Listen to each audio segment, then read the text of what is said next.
today's Anime Ranger X video, I'm doing a full beginner guide for new players. Now, if you're an endgame player, you may not know some of the things in this video. However, keep in mind this is mostly for beginner and new players since the game just came back only a couple of days ago and is still on over 100,000 players. So that's why I'm making this beginner's guide. So if you're already a pro or maybe you're still a beginner, please do me a favor right now and like and comment for the algorithm and also subscribe so I can hit 100,000 subscribers. Okay, I want to hit 100k. It's been a goal of mine for a very long time and I'll be doing some massive giveaways. And when I do hit 100,000 subscribers, join the Discord server down below. I'm going to add some Anime Rangers channels in there and also do some giveaways very soon. And the Anime Vanguards video should come out soon unless the update comes out before I'm finished with the video. I'll stop yapping and let's just get straight into this video. So there's some things in this video where I forget to mention them and then I mention them later on, so try not to skip too much. This video is broken down in sections, so you can go to whatever section you want. There'll be some stuff I mentioned earlier in the video that I'll reference later on, so I highly recommend you just watch the whole thing. But if you're in a rush or something like that, then it's up to you, okay? But I'm just mentioning that now. But let's just get straight into it. Okay, so this video will probably be broken down into many different sections, which I've already mentioned in the intro. So if you're at this part of the video, it means you're at the very beginning, where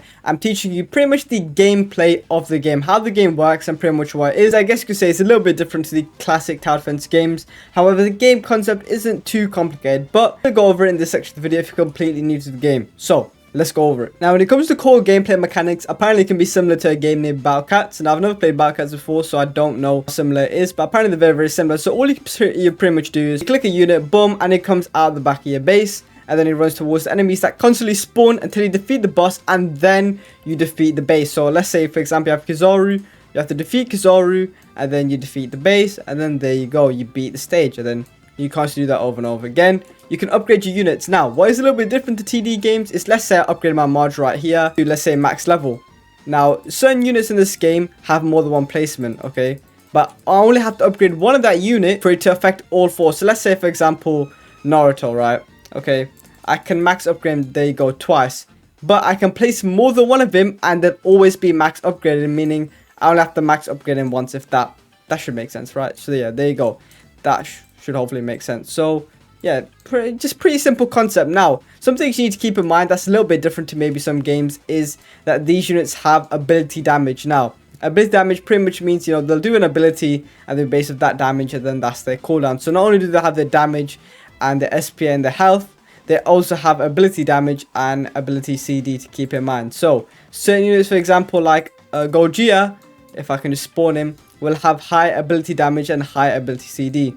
Now, Gogeta will also have a nuke ability, which I think scales off ability damage, but I'm not particularly sure. Then, as you can see, some units will have evade based on things like gear and just their basic kit and things like that. And then, obviously, like ultimates, as mentioned earlier, certain units in the game, such as Gogeta, Yuta, Tanjiro, Sukuna, will all have ultimate abilities, which I don't want to go into depth too much, but pretty much the game is quite simple, and I'm not going to do like some in-depth, you know, best strats or whatever. That's like stuff for later on the video, but we'll still explain a couple more things. Okay, so one key thing I forgot to mention when editing this video, I can see it back now, is I did not talk about the roles that different units in this game have. So I would say there's like there's like 2-3 roles I guess you can have in this game. So there's units that are DPSs, okay?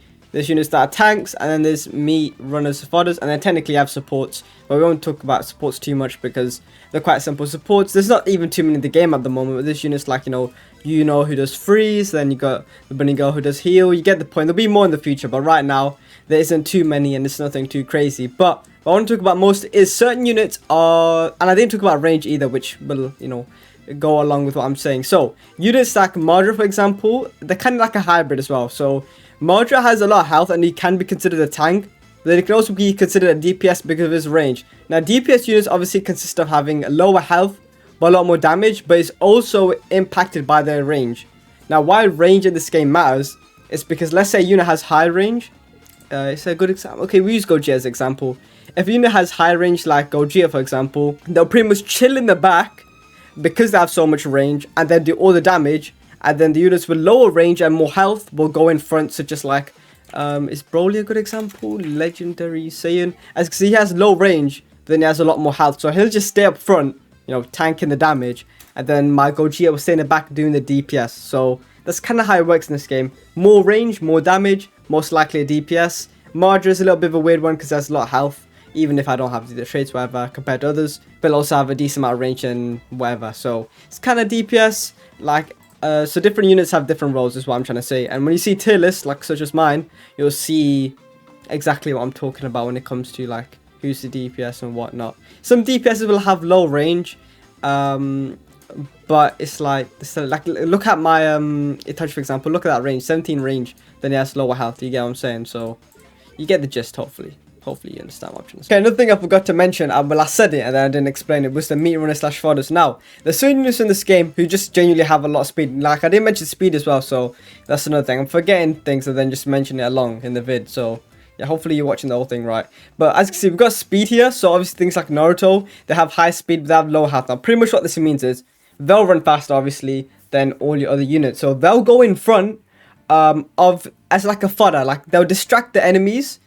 So they'd be technically a tank because, you know, constantly push them out if you have autoplay on, and then they'll just run ahead of everybody. And technically tank damage, even though they'll get one tap, there'll be so many of them, and then they'll be quite fast. You can see 6 speed, 7 speed, and then your average unit, look, my mod was like 3.9, you know, Gojira's 3.4, 4.6, but then these lot have 7, 6. Another decent example is like Hero on Wheels, Sun Ninja, Goran, Moomin Rider. But get the point, like, they have high speed, so even if they get one tap, another one will pull up, and they'll be kind of like fodder tanks. Maybe when you're endgame player, you don't really need to use them. They're still quite useful, and they'll always be quite useful, but, you know, slowly as the game goes on, there'll be less use for them. But at the moment, there's use for them, and I think they're quite nice to have. And especially if you're a new player, these lot will definitely help you out, because it's not like you're going to be having the best units in the game when you first start. So yeah, they're running in front of the enemies, they get one tap, but there's so many of them and they pull up quite fast, so just constantly distract the enemies every single time, because obviously the enemies also have like attack SPA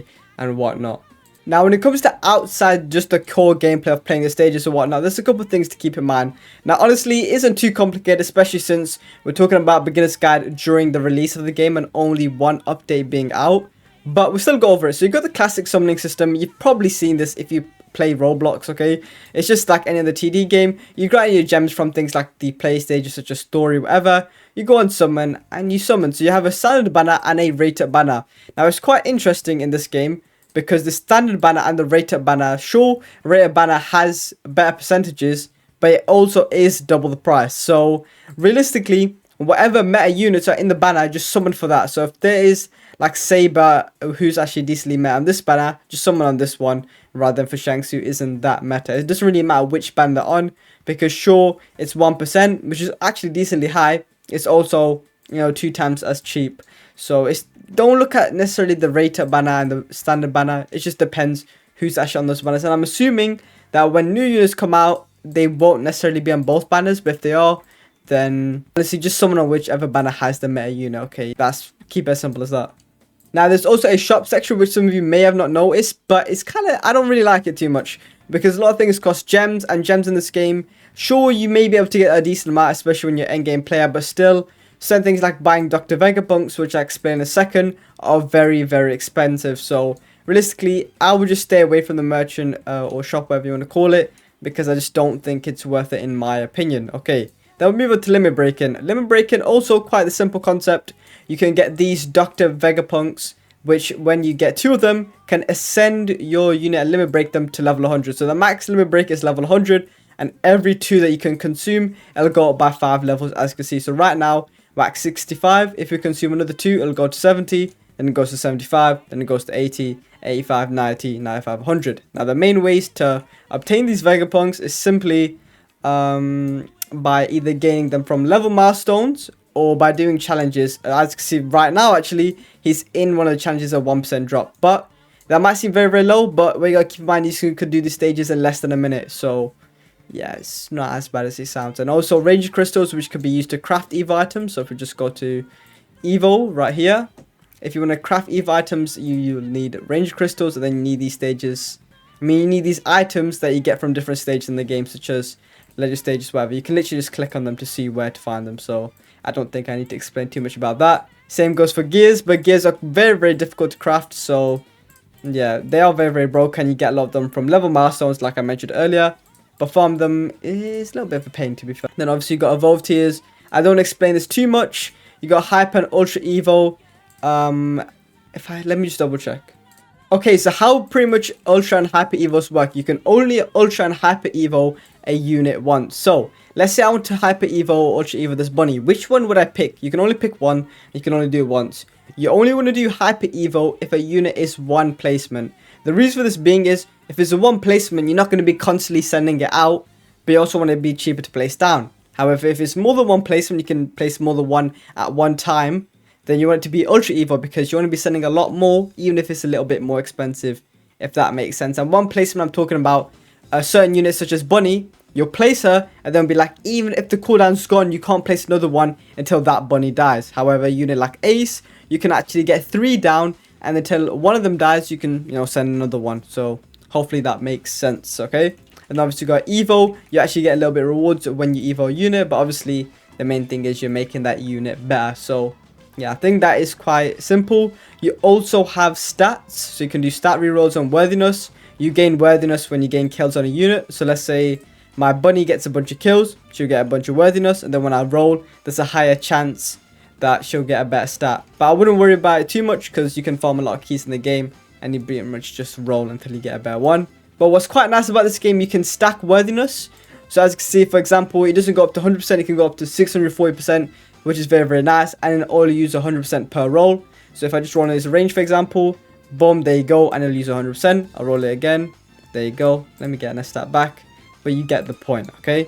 So, did I cover everything? There's not too much in the game right now since it's only been one update. There's also the Easter event, which I'll talk about later on in the video, because that's end game content, okay? But yeah, those are all the basic mechanics. You got your quests, whatever, that give you a decent amount of gems and some rerolls, so make sure you do your quests. But things like advice and things like that. Actually, no. One thing I forgot to mention. This stats, okay? When you first join, they will be quite low. Now, don't worry. As you can see, you will get a lot of gold at some point in the game. But you want to be mostly focusing on maxing out your maximum yen, then your yen generation and tower health. Genuinely, like, I don't know what the max for this is. Like, I'll max out right now. But it genuinely is, like, so mid. Let me actually turn the audio. I don't know why I have audio off. But tower health really doesn't matter too much. I don't even know what the max is. It's probably 100. Let me see. Yeah, it's 100. So I've just got the max right now. But it isn't too big of a deal. Mostly maximum yen you want to prioritize. Then yen generation, then tower health. And then obviously you require coins, which you just get from playing the game. But yeah, those are the basic mechanics. But now let's move on to, I don't know, whatever the next section of the video is. Okay, so if you just started the game, you're probably wondering what units should I be going for. So I'm going to tell you that right now. Now, I'm going to be completely honest with you. The best units in this game are the secret units, and you definitely want to go for the secrets. But you can't necessarily go for units like Madra or Goggia if you're not even good enough to do the ledge stage. So you're probably wondering, what mythics should I go for in the first place, right? Now, my opinion, some of the best mythics, I mean, one really, really good mythic that doesn't even, you don't even need to Evo, which makes it even easier, is probably going to be, if I can find them, well, the String Demon. This guy, yeah, I don't know if he's a guy or girl, actually. I don't remember. It's a demon, okay? From a Demon Slayer, yeah. He does not, or she does not have an Evo, but it's very, very strong, okay? So I highly recommend you get this unit if you're a new player, because you don't need to Evo it, and they're already quite the good unit, okay? So I highly recommend you get String Demon. Now, another one I would probably recommend you get maybe is Itachi. Itachi isn't a bad one if you do pull him, just because he does have an Evo, but he is, quite the good unit. Another one is going to be Gojo. Gojo is quite good. Even after his nerfs, which is a little bit controversial, I still think he's quite the good unit. Just not as good as he was before. What's another good beginner unit? Maybe Sungjubu is quite good as well. Saber is also really, really good. So I'll definitely get Saber.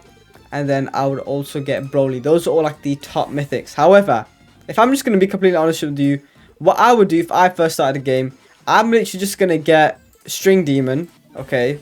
And then maybe I'll get one Evo mythic like, yeah, maybe not Broly or Sungju. Maybe like Gojo or like Saber. Like, yeah, I'd probably get Saber to be fair, just because he's cheap, right?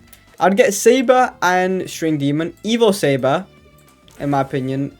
And then get String Demon. All I'm going to do, I'm going to farm Ranger Stage, and I'm going to try get Gogeta. There's ways to time task if you just search up on YouTube. And farm these ledge stages to get Madra, because they are just going to be your main units, realistically.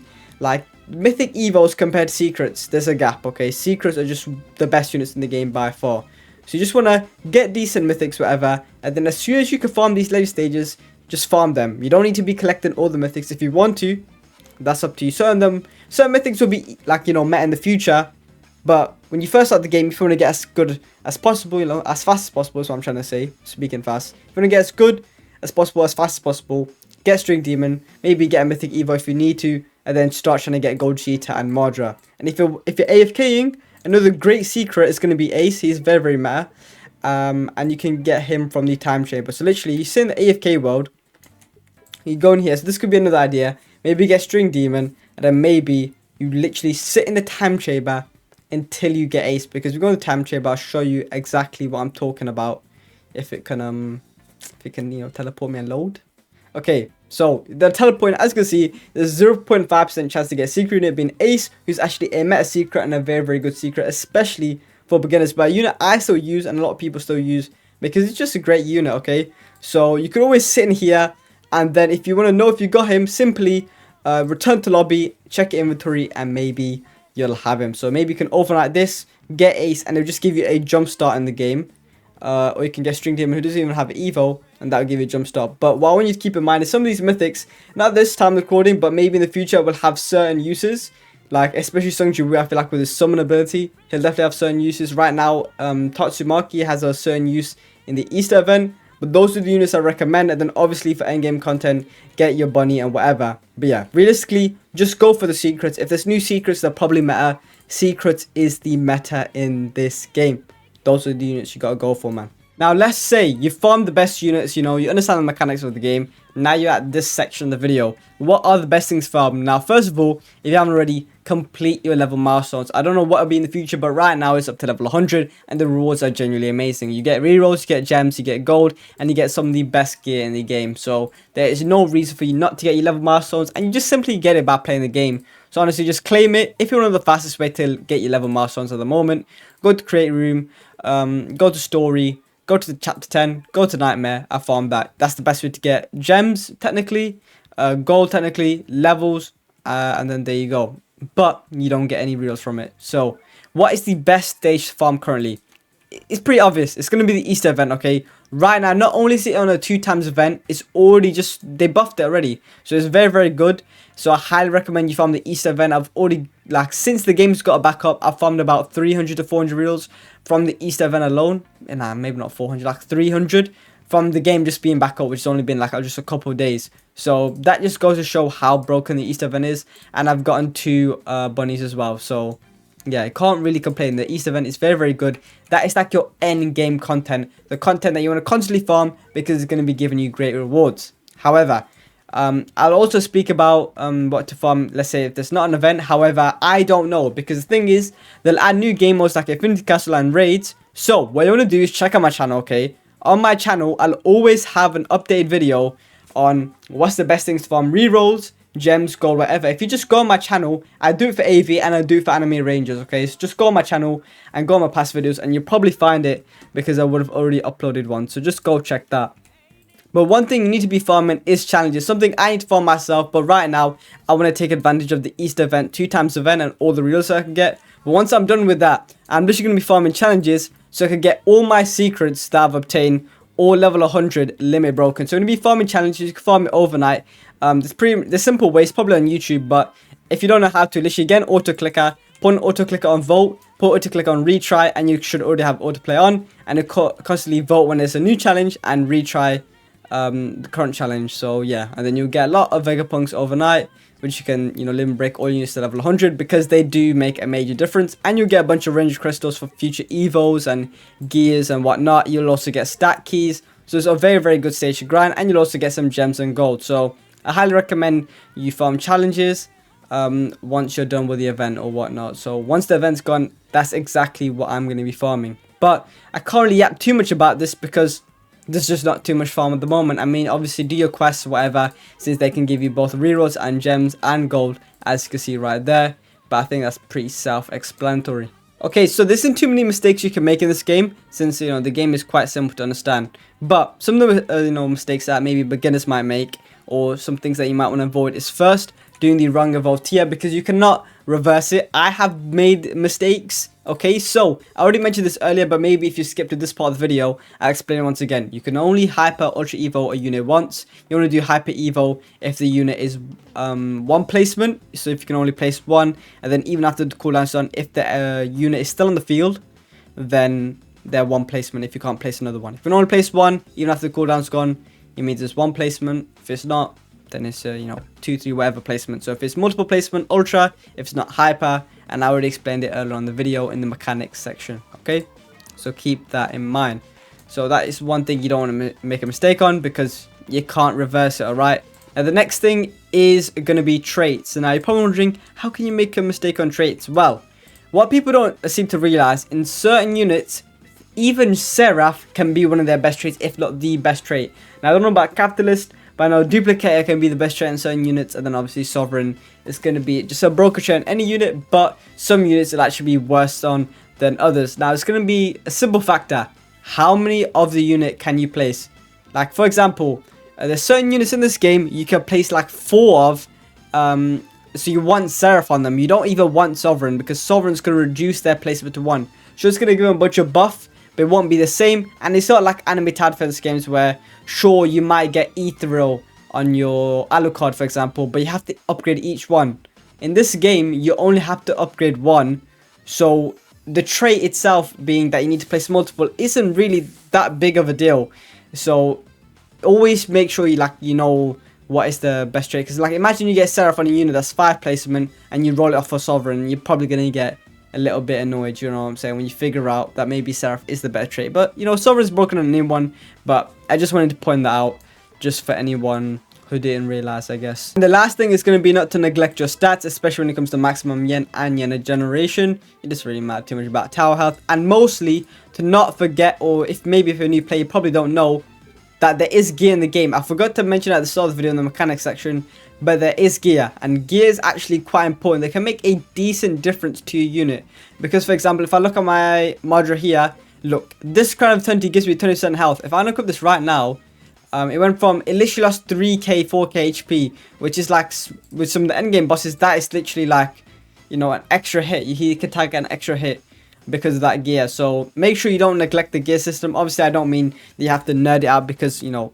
to actually craft the good gears in this game, it is a little bit nerdy, I'm not gonna lie, but I'm just saying don't neglect it. If you have a gear, equip it. You know, you can just get some from the Easter event. They're nothing too crazy or broken, but it doesn't mean you shouldn't equip it. Okay, so just don't neglect the system, and in the future it'll become more prevalent, is what I'm assuming. Like, it'll become more important, and you know, more options, whatever. So just don't ignore it, okay, is what I'm trying to say. Okay, so my mouth is getting dry from all that yapping I've been doing this video, but hopefully you did find this video useful if you're a new player to the game. I don't know what things may change in the future, so I'll probably make an updated version of this guide, and if I don't, I'll always have updated guides, even if it's not a beginner guide, for things like, you know, gaining gems, gold, rerolls. I'll probably link it in the description or pin comment of this video if I do remember. If I don't, let you go check out my channel, and there'll be one on my channel. But I'll stop yapping, subscribe. If you already knew all the things in this video, then shout out to you, you're basically a pro of the game. But still do me a favor and like a comment just for the algorithm. But I'll stop yapping, subscribe, watch the video in the top left hand corner, because YouTube thinks you should watch it,